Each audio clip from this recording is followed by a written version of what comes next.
Voy a hablar hoy sobre los misterios de la vida y de la muerte. Ese es el objetivo claro de esta plática.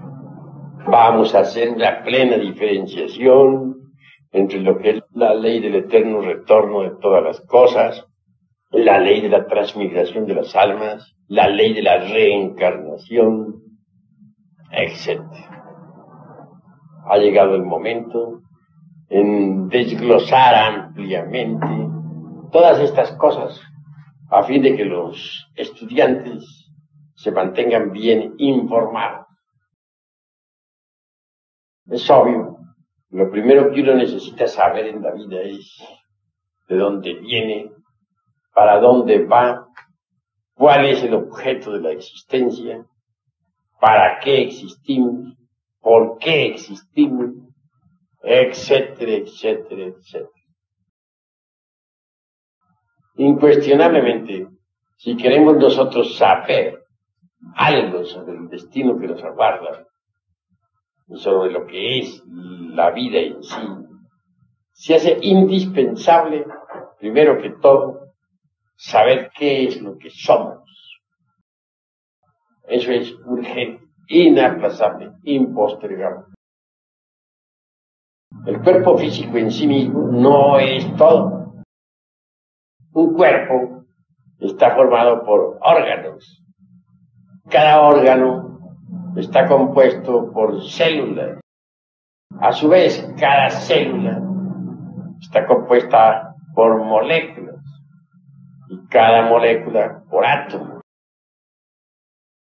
Si fraccionamos cualquier átomo, liberamos energía.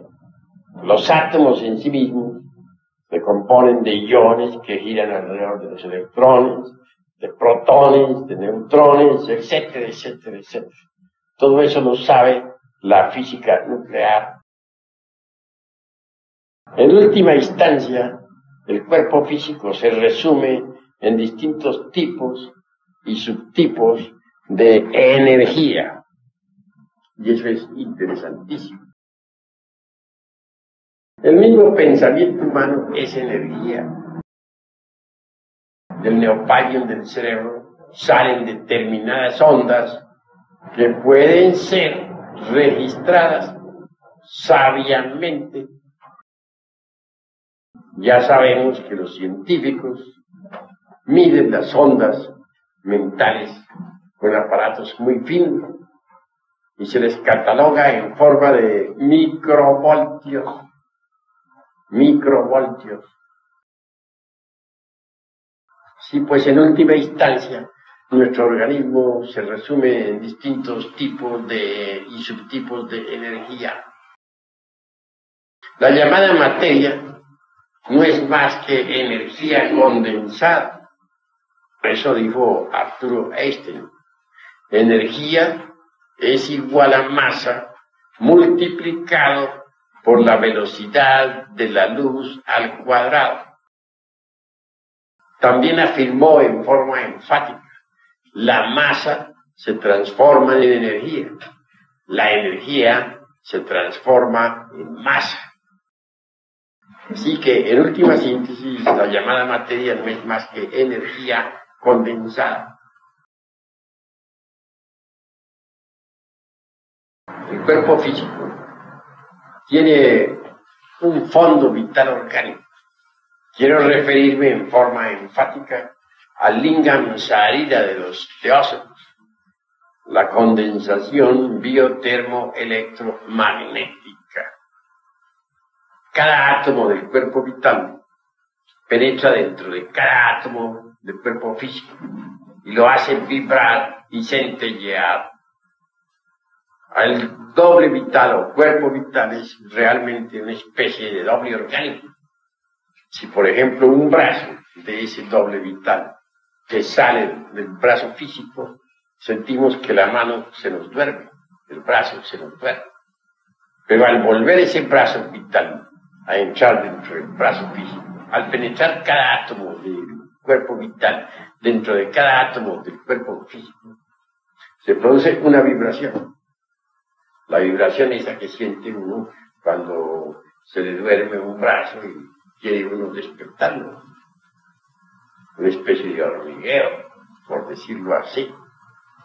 Bien, si se le sacara definitivamente el cuerpo vital a una persona física y no se le volviese a atraer, moriría la persona física. Así que resulta interesante esto del cuerpo vital. Sin embargo, tal cuerpo no es más que la sección superior del cuerpo físico. Es, dijéramos, la parte tetradimensional del cuerpo físico. Los vedantinos consideran al cuerpo vital y al físico como un todo, como una unidad. Un poco más allá, pues, de este cuerpo físico con su asiento vital orgánico, tenemos nosotros al ego. En sí mismo el ego es una suma de diversos elementos inhumanos que en nuestro interior cargamos. Es obvio que a tales elementos les denominamos ira, codicia, lujuria, envidia, orgullo, pereza, gula, etcétera, etcétera, etcétera. Son tantos nuestros defectos que aunque tuviésemos 1000 lenguas para hablar y para dar día cero, no acabaríamos de enumerarlos a todos cabalmente. Así pues que el ego no es más que eso. Hay gentes que entronizan al ego en el corazón, que le hacen un altar y le adoran. Son equivocados sinceros que suponen que el ego en sí mismo es divinal. Y en esto están perfectamente equivocados. Hay quienes dividen al yo en dos: yo superior, yo inferior. Y quieren que el yo superior controle al yo inferior. No quieren darse cuenta a tales personas, no quieren darse cabal cuenta a tales personas de que sección inferior, sección superior de una misma cosa, pues son la misma cosa. El yo en sí mismo es tiempo. El yo en sí mismo es un libro de muchos tomos. En el yo están todas nuestras aberraciones, todos nuestros defectos. Aquello que hace de nosotros verdaderos animales intelectuales en el sentido más completo de la palabra. Algunos dicen que el alter ego es divino y le adoran. Es otra forma, pues, de buscar escapatorias para salvar al yo, para divinizarlo. El yo es el yo, y eso es todo. La muerte en sí misma realmente es una resta de quebrados. Terminada la operación matemática, lo único que continúa son los valores. Estos valores son positivos y negativos también. Los hay buenos y malos. La eternidad se los traga, los devora. En la luz astral los valores se atraen y repelen de acuerdo con las leyes de la imantación universal. Los valores son los mismos elementos inhumanos que constituyen el ego. Estos elementos a veces chocan entre sí o simplemente se atraen o repelen. La muerte es el regreso al punto original de partida. Un hombre es lo que es su vida. Si un hombre no trabaja su propia vida, si no trata de modificarla, obviamente está perdiendo el tiempo miserablemente. Porque un hombre no es más que eso, lo que es su vida. Nosotros debemos trabajar nuestra propia vida para hacer de ella una obra maestra. La vida es como una película. Cuando termina la película, nos la llevamos para la eternidad. En la eternidad revivimos nuestra propia vida que acaba de pasar. Durante los primeros días, el desencarnado, el difunto, suele ver la casa donde murió y hasta habita en ella. Si murió, por ejemplo, de 80 años de edad, seguirá viendo a sus nietos, sentándose a la mesa, etc. Es decir, el ego estará perfectamente convencido de que todavía está vivo. Y no hay nada en la vida que logre convencerlo de lo contrario. Para el ego, nada ha cambiado, desgraciadamente. Él ve la vida como siempre. Sentado, por ejemplo, ante la mesa del comedor, pedirá sus alimentos acostumbrados. Obviamente no lo verán sus dolientes, pero el subconsciente sí, de sus familiares, responderá. Ese subconsciente pondrá en la mesa los indicados alimentos. Es obvio que no va a poner alimentos físicos, que eso sería imposible, pero sí pone formas mentales muy similares a las de los alimentos que el difunto acostumbraba a consumir. Puede ver un velorio del desencarnado. Jamás supondría que ese velorio tenga algo que ver con él. Más bien piensa que tal velorio corresponde a alguien que murió, a otra persona, mas nunca creería que correspondería a él. Él se siente tan vivo que ni remotamente sospecha su defunción. Sale a la calle, verá las calles tan absolutamente iguales que nada podría hacerle pensar que ha sucedido algo. Si va a una iglesia, verá allí el cura diciendo misa, asistirá al rito y muy tranquilo saldrá de la iglesia perfectamente convencido de que está vivo. Nada podría hacerle pensar que ha muerto. Aún más, si alguien le hiciese tamaña afirmación, él sonreiría escéptico, incrédulo. No aceptaría la afirmación que se le hiciese. Tiene que revivir en el mundo astral, el difunto, toda la existencia que acaba de pasar. Pero la revive en una forma tan natural y a través del tiempo, que el difunto, identificado con la misma, de verdad saborea cada una de las edades de la vida que terminó. Si era de 80 años, por ejemplo, por un tiempo estará acariciando a sus nietos, sentándose a la mesa, acostándose en su consabida cama, etc. Pero a medida que va pasando el tiempo, él va adaptándose a otras circunstancias de su propia existencia. Pronto se sentirá viviendo la edad de los 79 años, o de los 77, o de los 60, etc. Y si vivió en otras casas, si vivió en otra casa a la edad de 60 años, pues se verá viviendo en aquella otra casa. Y dirá lo mismo que dijo. Y hasta su aspecto psicológico asumirá el aspecto que tenía cuando era de 60 años. Y si vivió a la edad de 50 años en otra ciudad, pues a esa edad se verá en esa edad, reviviendo en esa otra casa. Y así sucesivamente, a tiempo que su aspecto psicológico, su fisonomía va transformando. De acuerdo con la edad que tenga que revivir, a la edad de 20 años, por ejemplo, tendrá exactamente la fisonomía que tuvo cuando era de 20 años. Y a la edad de 10 años se verá hecho un niño. Cuando llegue el instante, pues, en que haya terminado de revisar su existencia pasada, su vida toda habrá quedado reducida a sumas y restas y operaciones matemáticas. Esto es muy útil para la conciencia. En estas condiciones, el difunto tendrá prácticamente que presentarse, pues, ante los tribunales de la justicia objetiva o de la justicia celestial. Tales tribunales son perfectamente distintos a los de la justicia subjetiva o terrenal.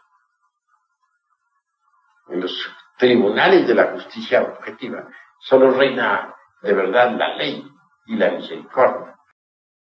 Porque es obvio que al lado de la justicia siempre está la misericordia. Tres caminos se abren ante el difunto. La primera, unas vacaciones en los mundos superiores. Este camino es para gentes que se lo merecen, de verdad. El segundo, pues retornar en forma inmediata o inmediata a una nueva matriz. Tercero, descender en los mundos infiernos hasta la muerte segunda, de que habla el Apocalipsis de San Juan y el Evangelio del Cristo. Obviamente, quienes logran el ascenso a los mundos superiores pasan por una temporada de gran felicidad.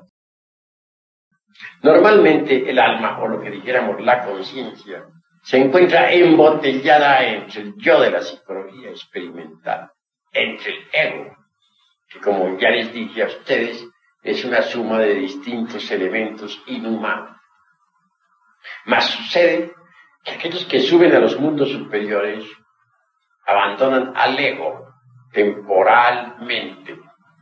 En estos casos el alma, o conciencia, o esencia, o como querramos llamarlo, sale de entre ese calabozo horrible que es el ego, el yo, para ascender al famoso Tebachán de que nos hablaran los indostales, una región de felicidad inefable en el mundo de la mente superior del universo. Allí se goza de una auténtica felicidad. Allí se encuentran los desencarnados con sus familiares que abandonaron a tiempo. Se encuentran, dijéramos, lo que podríamos decir el alma de ellos. Posteriormente, la conciencia, esencia o alma, o como querramos llamarle, abandona también el mundo de la mente para entrar en el mundo de las causas naturales. El mundo causal es grandioso, maravilloso. En el mundo causal resuenan todas las armonías del universo. Allí se sienten, en verdad, las melodías del infinito. Sucede que en cada planeta hay múltiples sonidos, pero todos ellos entre sí sumados dan una nota síntesis, que es la nota clave del planeta. El conjunto de notas claves de cada mundo resuena maravillosamente entre el coral inmenso del espacio estrellado. Y esto produce un gozo inefable en la conciencia de todos aquellos que disfrutan la dicha en el mundo causal. También encontramos en el mundo de las causas naturales a los señores de la ley, a los que castigan y premian a los pueblos y a los hombres. Encontramos en el mundo de las causas naturales a los verdaderos hombres, a los hombres causales. Allí los hallamos trabajando por la humanidad. Encontramos en el mundo de las causas naturales a los principados, los príncipes de los elementos, a los príncipes del fuego, del aire, de las aguas y de la tierra. La vida palpita intensivamente en el mundo de las causas naturales. El mundo causal es precioso en sí mismo. Un azul profundo, intenso, como el de una noche llena de estrellas e iluminada por la luna, resplandece, pues, incesantemente en el mundo de las causas naturales. No quiero decir que no hayan otros colores. Sí los hay, pero el color básico fundamental es el azul intenso, profundo, de una noche luminosa, estrellada. Quienes viven en esa región son felices en el sentido más trascendental de la palabra.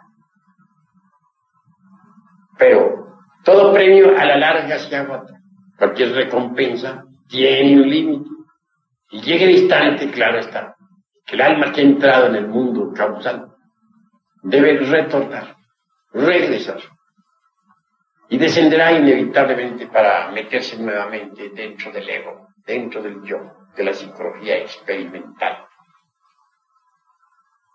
Posteriormente, esa clase de almas vienen a impregnar el huevo fecundado para formar un nuevo cuerpo físico. Se reincorporan en un nuevo cuerpo físico. Vuelven al mundo. Otro es el camino que aguarda a los que descienden a los mundos infiernos. Se trata de gentes que ya cumplieron su tiempo, su ciclo de manifestación, o que fueron demasiado perversos. Tales gentes involucionan indubitablemente dentro de las entrañas de la tierra. El Dante Alighieri nos habla en su Divina Comedia de los 9 círculos dantescos, y él ve esos 9 círculos dentro del interior de la tierra. Nuestros antepasados de Anáhuac, en la gran Tenochtitlán, hablan claramente del Mixtlán. Es la región infernal que ellos también ubican en el interior mismo de nuestro globo terrestre. A diferencia, pues, de algunas otras sectas o religiones, para nuestros antepasados de Anáhuac, como hemos visto en sus códices, el paso por el Mixtlán es obligatorio y lo consideran sencillamente como un mundo de probación, donde las almas son probadas. Y si logran pasar por los 9 círculos, incuestionablemente ingresarán al Edén, o sea, al paraíso terrenal. Para los sufis mahometanos, el infierno no es tampoco un lugar de castigo, sino de instrucción para la conciencia y de purificación. Para el cristianismo, en todos los rincones del mundo, el infierno es un lugar de castigo y de penas eternas. Sin embargo, el círculo secreto del cristianismo, la parte oculta de la religión cristiana, es diferente. En la parte oculta de cualquier movimiento cristiano, en la parte íntima o secreta, se encuentran las gnosis. El gnosticismo universal ve el infierno no como un lugar de penas eternas y sin fin, sino como un lugar de expiación, de purificación y de ilustración, a su vez, para la conciencia. Obviamente, tiene que haber dolor en los mundos infiernos, puesto que la vida es terriblemente densa dentro del interior de la tierra, y sobre todo en el 9º círculo, donde está ese núcleo, digamos, concreto, de una materia terriblemente dura. Y se sufre lo indecible. En todo caso, quienes ingresan en la involución sumergida del reino mineral, tarde o temprano deben pasar por eso que se llama en el Evangelio crístico la muerte segunda. No hemos pensado jamás en el gnosticismo universal, al estudiar esta cuestión del infierno dantesco, en que no tenga, pues, un límite el castigo. Consideramos que Dios, siendo eternamente justo, no podría cobrarle a nadie más de lo que debe, pues toda culpa, por grave que sea, tiene un precio. Pagado su precio, nos parecería absurdo seguir pagando. Aquí mismo, en nuestra justicia terrenal, no es sino una justicia perfectamente subjetiva, vemos que si un preso entra a la cárcel por tal o cual delito, una vez que pagó su delito, se le da la boleta de libertad. Ni las mismas autoridades terrenales aceptarían que un preso continuara en la cárcel después de haber pagado el delito. Se ha dado casos de presos que se acomodan tanto en la prisión que llegado el día de su salida no han querido salir. Entonces ha habido que sacarlos a la fuerza. Así que toda falta, por muy grave que sea, tiene un precio. Si los jueces terrenales saben esto, ¿cuánto más no lo sabría la justicia divinal? Muy grave que haya sido el delito, o los delitos que alguien haya cometido, pues tienen su precio. Pagado el precio, pues está la boleta de libertad a la orden. Si no fuera así, Dios sería entonces un gran tirano. Y bien sabemos nosotros que al lado de la justicia divina nunca falta la misericordia. No podríamos en modo alguno, pues, calificar a Dios como tirano. Tal proceder sería equivalente a blasfemar. Y a nosotros, francamente, no nos gusta la blasfemia. Así que la muerte segunda es el límite del castigo en el infernus dantesco. Que este infierno se le llame Tártaros en Grecia, o que se le llame el Averno en Roma, o el Avicii en el Indostán, o el Mixtlán en la antigua Tenochtitlan, importa poco. Cada país, cada religión, o cada cultura ha sabido de la existencia del infierno y le ha calificado siempre con algún nombre. Para los antiguos habitantes de la gran Hesperia, como vemos nosotros al leer la Divina Eneida de Virgilio, el poeta de Mantua, el infierno es la morada del Plutón, es aquella región cavernosa donde Eneas el troyano encontrara a Dido, aquella reina que se mató por amor, enamorada del mismo, después de haber jurado lealtad a las cenizas de Siquer. La muerte segunda en sí misma suele ser muy dolorosa. El ego siente que se vuelve pedazos de sus dedos, se cae de sus brazos, se pierde. Sufre un desmayo tremendo. Momentos después, la esencia, lo que hay de alma metido dentro del ego, asume infantil figura. Entonces se torna como un gnomo o pigmeo para ingresar en la evolución de los elementales minerales. Obviamente, elementales de la naturaleza los hay de varias clases. Autoridades en esa materia tenemos a Franz Hartmann, bastante interesante en su libro escrito Los elementales, precisamente. Tenemos a Paracelso, el gran médico, Felipe Teofrastro Bombastro de Oncaney, Aureola Paracelso. En todo caso, los elementales son las conciencias de los elementos.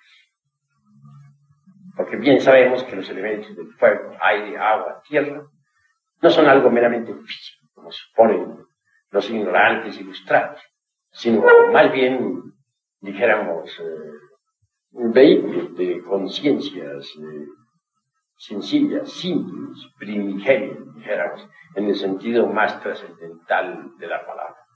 Así que los elementales son los principios conscientivos de los elementos, en el sentido trascendental o esencial de la palabra. Y eso es todo. Ahora bien, continuemos con nuestra explicación. Es obvio que quienes han pasado por la muerte segunda salen a la superficie del mundo, reinician nuevos procesos evolutivos que indubitablemente habrán de empezar por el mineral, por la piedra, que proseguirán con el vegetal, que se continuarán en el animal y que por último tendrán acceso a la vida humana. Se reconquistará el estado de humano o humanoide que otrora se perdiera. Resulta interesantísimo ver a esos gnomos o pigmeos entre las rocas. Parecen pequeños enanitos con sus grandes libros y su luenga barba blanca. Obviamente esto que nosotros decimos, dicho en pleno siglo XX, pues resulta bastante extraño, porque la gente se ha vuelto ahora tan complicada. La mente se ha desviado tanto de las sencillas verdades de la naturaleza. Es difícil que ya pueda aceptar de buena gana estas cosas. Más bien este tipo de conocimientos lo aceptan las gentes simples y sencillas, aquellos que no tienen complicaciones tantas en el intelecto. En todo caso, quiero decirles que los elementales minerales, cuando ya ingresan en la evolución vegetal, se hacen interesantísimos. Cada planta es el cuerpo físico de un elemental vegetal. Esos elementales de las plantas tienen conciencia, son inteligentes. Y hay grandes esoteristas que saben manipularlos o manejarlos a voluntad. Resultan bellísimos. Quienes los conocen pueden, por medio de ellos, actuar sobre los elementos de la naturaleza. Un poco más allá de los elementales vegetales tenemos a los elementales del reino animal. Indubitablemente solo los elementales vegetales avanzados tienen derecho a ingresar en organismos animales. Y siempre se comienza la evolución en el reino animal por organismos simples y sencillos. Pero a medida que se va evolucionando, se va también complicando la vida. Y llega el instante en que el elemental animal puede tomar cuerpos orgánicos muy complejos. Posteriormente, se reconquista el estado humano que otrora se perdiera. Al llegar a este estadio, se le asignan a los elementales, a la esencia, a la conciencia, al alma, como ustedes quieran definirla o explicarla, 108 vidas nuevamente para su autorrealización íntima. Si durante las 108 vidas nuevas no se consigue la autorrealización íntima del ser, prosigue la rueda de la vida girando y entonces se desciende nuevamente entre las entrañas del reino mineral con el propósito de eliminar la esencia de entre los elementos indeseables que en una o en otra forma se adhirieron a la psiquis. Y se repite el mismo proceso. Conclusión, la rueda gira 3000 veces. Si en 3000 ciclos de 108 vidas cada uno, cada ciclo, no se autorrealizan las esencias, toda puerta se cierra y la esencia misma, convertida simplemente en un elemental inocente, se sumerge entre el seno de la gran realidad. Es decir, entre el gran alaya del universo, entre el espíritu universal de vida, o para Brahman, como le denominan los indostados, la gran realidad. Esta es la vida, pues, de los que descienden al interior de la tierra, después de la muerte. Vemos, pues, que después de la desencarnación, unos suben a los mundos superiores para unas vacaciones, otros descienden entre las entrañas de la tierra, hay otros que retornan en forma inmediata o inmediata. Se reincorporan, vuelven para repetir de inmediato también su existencia aquí en este mundo. Mientras uno tenga que retornar o regresar, pues tiene que repetir su propia vida. Ya vimos que la muerte es el regreso al punto de partida original.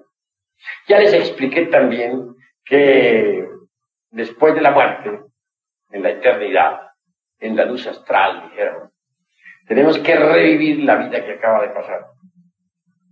Ahora les diré que al volver, al retornar, al regresar, tenemos que repetir otra vez sobre el tapete de la vida, o sobre el tapete de la existencia, toda nuestra misma vida.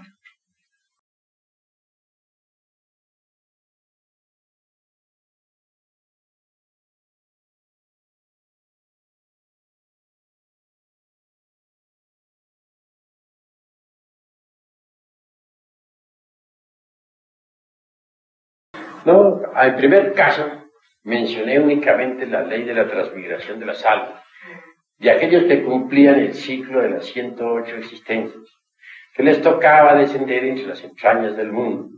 Posteriormente, muerto el ego, volverían a evolucionar desde el mineral hasta el hombre. Esa es la doctrina de la transmigración. Ahora estoy hablando de la doctrina del eterno retorno de todas las cosas, junto con esa otra ley que se llama la doctrina de la recurrencia. Si uno, en vez de descender entre las entrañas del mundo, retorna en forma inmediata o inmediata aquí al mundo, es obvio que tendrá que repetir sobre el tapete de la existencia, sobre el tapete del mundo, su misma vida, la vida que finalizó. Ustedes me dirán que soy demasiado aburridor, ¿no? Todos estamos aquí repitiendo lo que hicimos en la pasada existencia, en el pasado retorno. No hay duda de que sí es tremendamente aburridor, pero los culpables somos nosotros mismos, porque como ya les he dicho, un hombre es lo que es su vida. Si nosotros no modificamos la vida, tendremos que estarla repitiendo incesantemente. Desencarnamos y volvemos a tomar cuerpo. ¿Para qué? Para repetir lo mismo. Y volvemos a desencarnar para volver a tomar cuerpo y repetir lo mismo. Y llega el día en que tenemos que irnos con nuestra música a otra parte. Tendremos que descender entre las entrañas del mundo hasta la muerte segura. Pero no puede evitar esta repetición. Tal repetición es lo que se conoce la ley del recurrencia. Todo vuelve a ocurrir tal como sucedió. ¿Pero por qué, dirán ustedes? ¿Por qué tiene que repetirse lo mismo? Bueno, esto merece una explicación.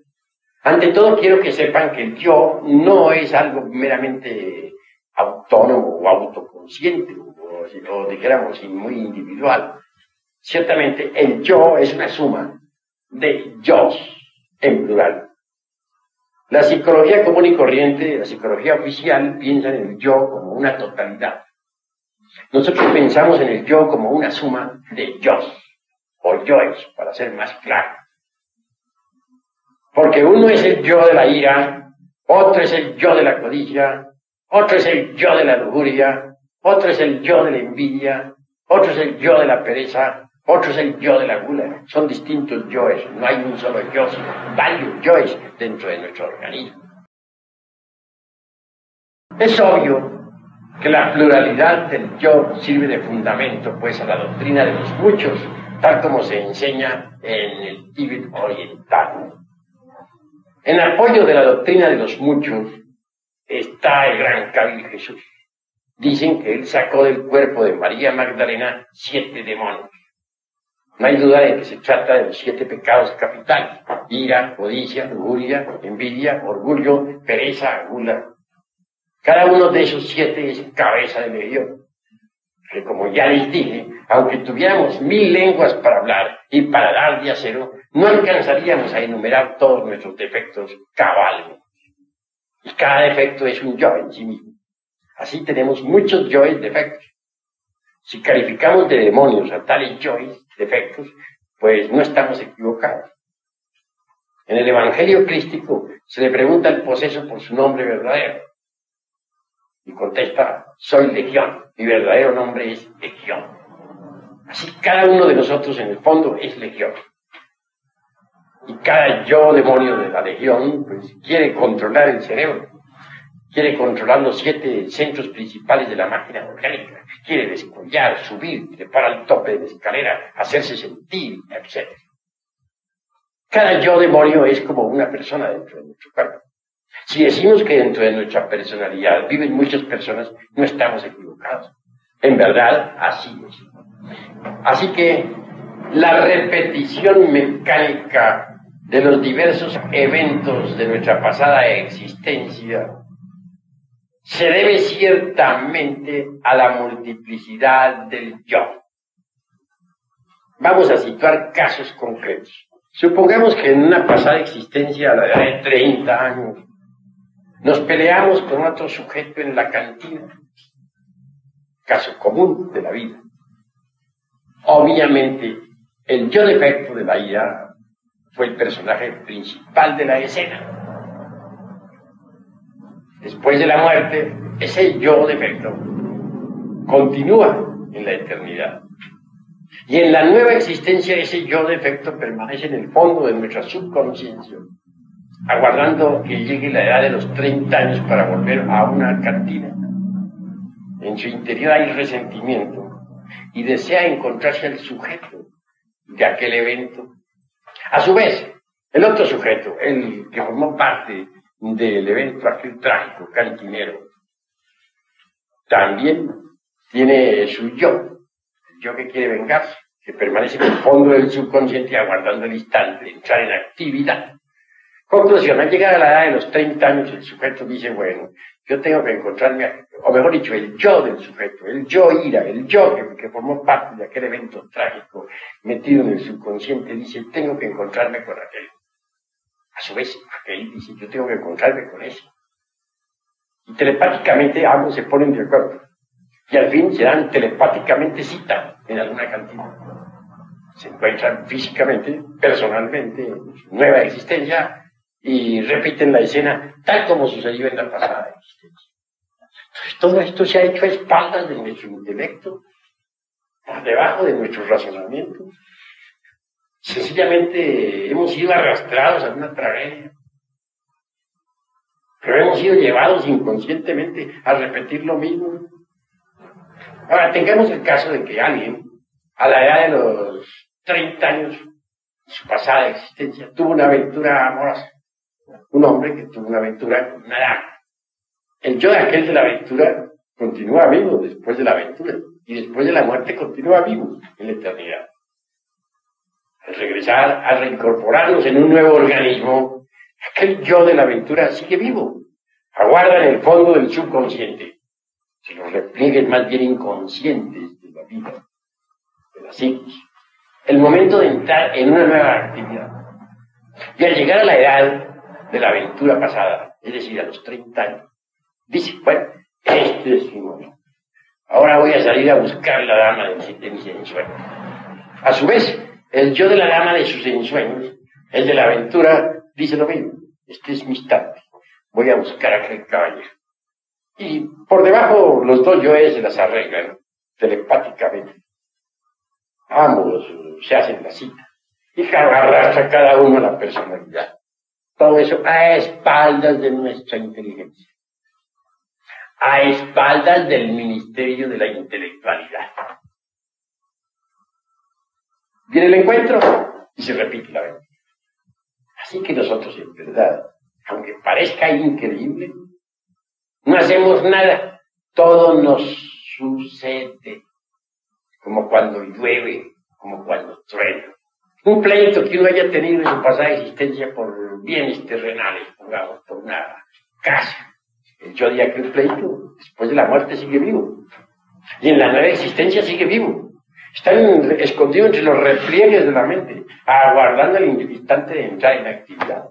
Si aquel pleito fue a la edad de 50 años, la aguarda que llegue a los 50 años. Y a la edad de los 50 años dice, bueno, es mi momento. Seguro que aquel con quien tuvo el pleito también dice, es mi instante. Y se reencuentran para otro pleito similar y repiten la escena. Entonces, nosotros realmente ni siquiera tenemos un libre albedrío. Todo nos sucede. Repito, como cuando llueve o como cuando truena. Hay un pequeño margen de libre albedrío. Es muy poco. Imaginen ustedes por un momento un violín metido dentro de un estuche. Hay un margen muy mínimo para ese violín. Así también es nuestro libre albedrío, es casi nulo.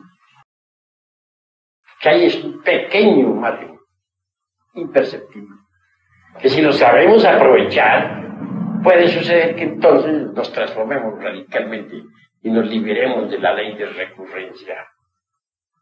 Pero hay que saberlo aprovechar. ¿Cómo? Pues en la vida práctica tenemos nosotros que volvernos un poquito más autoobservadores. Cuando uno acepta que tiene una psicología propia, comienza a observarse a sí mismo. Y cuando alguien comienza a observarse a sí mismo, comienza también a volverse diferente a todo el mundo. Es en la calle, es en la casa, es en el trabajo, donde nuestros defectos, esos defectos que llevamos escondidos, afloran espontáneamente. Y si estamos alertas y vigilantes como el vigía en época de guerra, entonces los vemos. Defecto descubierto debe ser enjuiciado a través del análisis y de la reflexión y de la meditación íntima del ser, con el objeto de comprenderlo. Cuando uno comprende a tal o cual yo defecto, entonces está debidamente preparado para desintegrarlo atómicamente. ¿Es posible desintegrarlo? Sí, es posible. Pero necesitamos de un poder que sea superior a la mente, porque la mente por sí misma no puede alterar fundamentalmente ningún defecto psicológico. Puede rotularlo con distintos nombres, puede pasarlo de un nivel a otro del entendimiento, puede ocultarlo de sí misma o de los demás, puede justificarlo o condenarlo, etc. Pero jamás alterarlo radicalmente. Necesitamos de un poder que sea superior a la mente. un poder que pueda desintegrar cualquier yo defecto. Ese poder está latente en el fondo de nuestra psiquis. Solo es cuestión de conocerlo para aprenderlo a usar. Tal poder en el Oriente, en la India, se le denomina Devi Kundalini, la serpiente ígnea de nuestros mágicos poderes. En la gran Tenochtitlán se le denominaba Tonantzin. Entre los alquimistas medievales recibe el nombre de Stella Maris, la Virgen del Mar. Entre los hebreos, tal poder recibía el nombre de Adonía. Entre los cretenses se le conocía con el nombre de Cibeles. Entre los egipcios era Isis, Madre Divina, a quien ningún mortal ha levantado el pelo. Entre los cristianos es María, Maya. Es decir, Dios Madre. Hemos pensado nosotros muchas veces en Dios como Padre. Bien vale la pena pensar en Dios como Madre, como amor, como misericordia. Dios Madre habita en el fondo de nuestra psiquis, es decir, está en el ser. Podría decirles que Dios Madre es una parte de nuestro propio ser, pero derivado. Distínguase entre el ser y el yo. El ser y el yo son incompatibles. Son como el agua y el aceite, que no pueden mezclarse. El ser es el ser, y la razón de ser del ser es el mismo ser. El ser es lo que siempre ha sido y lo que siempre será. Es la vida que palpita en cada átomo, como palpita en cada sol. Así pues, Dios Madre es una variante de nuestro propio ser. Es nuestro propio ser, pero derivado. Esto significaría que cada cual, o significa de hecho, que cada cual tiene su madre divina particular, individual. Kundalini, le dicen los hindustanos. Estoy de acuerdo con ese término. Considero que nosotros podemos invocar a la divina madre Kundalini en meditación profunda, suplicándole entonces desintegre aquel yo defecto que hemos comprendido perfectamente a través de la meditación. La divina madre Kundalini procederá y lo desintegrará, lo reducirá a polvareda cos. Al desintegrarse un defecto se libera esencia anímica. Pues dentro de cada yo defecto hay cierto porcentaje de esencia anímica embotellada. Pero si se desintegra un defecto, se libera esencia anímica. Y si se desintegra dos defectos, pues se libera más esencia anímica. Y si se desintegran todos los defectos psicológicos que cargamos en nuestro interior, entonces liberamos totalmente la conciencia. Una conciencia liberada es una conciencia que despierta, es una conciencia despierta. Es una conciencia que podrá ver, oír, tocar y palpar los grandes misterios de la vida y de la muerte. Es una conciencia que podrá experimentar por sí misma y en forma directa eso que es lo real, eso que es la verdad, eso que está más allá del cuerpo, de los afectos y de la mente. Cuando a Jesús el gran Pilato le preguntara ¿cuál es la verdad? ¿Qué es la verdad? Guardó silencio. Y cuando al Buda Gautama Sakyamuni, el príncipe Siddhartha, le hicieran la misma pregunta, dio la espalda y se retiró. La verdad es lo desconocido de momento en momento, de instante en instante. Solo con la muerte del ego adviene a nosotros eso que es la verdad. La verdad hay que experimentarla como cuando uno mete el dedo en la lumbre y se quema. Una teoría, por muy bella que sea, con respecto a la verdad, no es la verdad. Una opinión, por muy venerable o respetable que sea, con relación a la verdad, tampoco es la verdad. Cualquier idea que tengamos con respecto a la verdad, no es la verdad, aunque la idea sea muy luminosa. Cualquier tesis que nosotros podamos plantar sobre la verdad, tampoco es la verdad. La verdad hay que experimentarla, repito, como cuando uno mete el dedo en la lumbre y se quema. Está más allá del cuerpo, de los afectos y de la mente. Y la verdad solamente puede ser experimentada en ausencia del yo psicológico. Sin haber disuelto el yo, no es posible la experiencia de lo real. El intelecto, por muy brillante que sea, por muy hermosas teorías que posea, no es la verdad.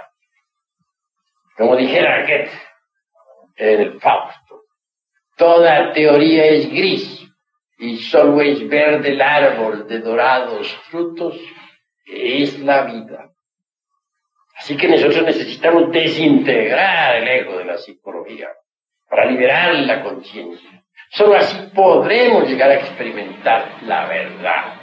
Jesús el Cristo dijo, conoced la verdad y ella os hará libres. Nosotros necesitamos experimentarla directamente.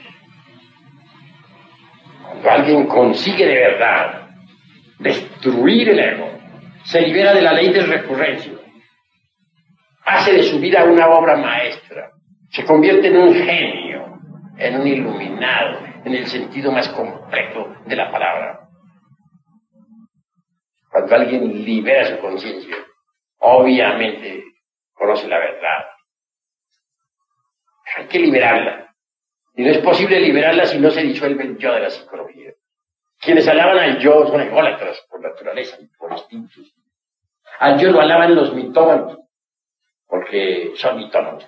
Al yo lo alaban los paranoicos, etc., porque son paranoicos. Los ególatras, porque son ególatras. La vida sobre la faz de la tierra sería distinta si nosotros disolviéramos el ego, el yo. Entonces la conciencia de cada uno de nosotros despierta e iluminada irradiaría amor. Y habría paz sobre la faz de la tierra. La paz no es cuestión de propagandas, ni de apaciguamientos, ni de ejércitos, ni de propaganda, ni de OEAs, ni de ONU, ni de nada por el estilo. La paz es una sustancia que emana del ser, que viene de entre las entrañas mismas del absoluto. No puede haber paz sobre la faz del mundo. No podrá haber verdadera tranquilidad en todos los rincones de la tierra, en tanto los factores que producen guerras existan en el interior de nosotros. Que es claro que mientras dentro de cada uno de nosotros haya discordia, en el mundo habrá discordia. La masa no es más que una extensión del individuo. Lo que es el individuo es la masa. Y lo que es la masa es el gobierno, y es el mundo. Si el individuo se transforma, si el individuo elimina de sí mismo los elementos del odio, del egoísmo, de la violencia, de la discordia, etc., si consigue destruir el ego para que su conciencia quede libre, solo habrá en él eso que se llama amor. Si cada individuo de los que poblan la faz de la tierra disolviera el ego, las masas serían masas de amor. No habrían guerras, no habrían odios. Pero no podrá en verdad haber paz en el mundo mientras existe el ego.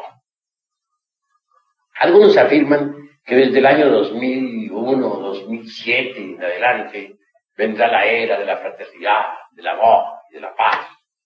Pero yo, pensando aquí en voz alta, me pregunto a mí mismo, hasta le pregunto a ustedes, ¿de dónde vamos a sacar esa era de fraternidad y de amor, de paz entre los hombres, de buena voluntad? ¿Creen ustedes acaso que el ego de la psicología, con sus odios, con sus rencores, con sus envidias, con sus ambiciones, con su lujuria, etcétera, puede crear una edad de amor, de felicidad, etcétera, etcétera? ¿Podría acaso darse ese asunto? Obviamente que no. Que reine de verdad la paz en el mundo, pues tenemos que morir en sí mismos. Tiene que destruirse en nosotros lo que tenemos de inhumano. El odio que cargamos, las envidias, los celos espantosos, esa ira que nos hace tan abominables, esa fornicación que nos hace tan bestiales, etc. Pero en tanto continúen existiendo tales factores dentro de nuestra psiquis, el mundo no podrá ser diferente. Antes bien se volverá peor, porque a través del tiempo el ego seguirá volviendo cada vez más poderoso, más fuerte. Conforme el ego se manifieste con más violencia, el mundo seguirá haciendo más tenebroso. Y al paso que vamos, si no trabajamos sobre sí mismos, llegará un día en que ya ni siquiera podremos existir, porque unos a otros nos destruiremos violentamente. Si continuara robusteciéndose el ego indefinidamente, así como va, llegaría el momento en que nadie podría tener seguridad de su vida ni de su hogar. En un mundo donde la violencia ha llegado al máximo, ya nadie tiene seguridad de su propia existencia. Así creo firmemente que la solución de todos los problemas del mundo está precisamente en la disolución del yo. Hasta aquí mis palabras.